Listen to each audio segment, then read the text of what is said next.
اخوي تعبت، ياخذني الليل يجيب لي النهار، ويوميا واحد ميت، ويوم صدق. زهراء وين عباس؟ هم طالع؟ الله اول شيء، ثاني شيء انا قلت له لا تطلع وابوك ما يقبل، والله العظيم ما اخذ الحكي مالي، خله يطلع. شو اسوي له انا؟ اسوي لك مشكله وياي؟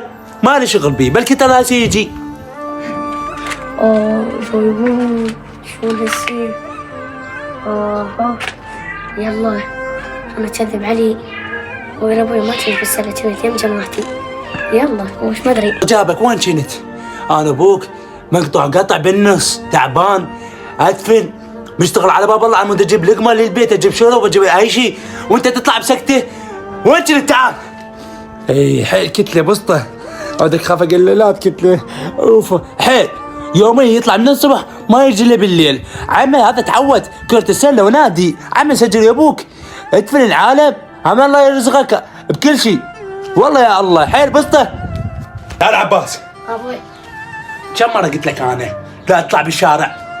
بعد إذا مرتي ثانية طلعت على وداناتك، فهمت لو لا؟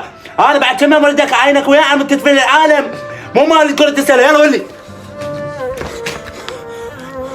أترجاك عوفه، خطه بعد صغيرون، خليه يلعب كرة السلة اللي تجي بالدفان. أنا حلو يا شو أسوي له؟ أنا مالي شغل، ما أتدخل وياك.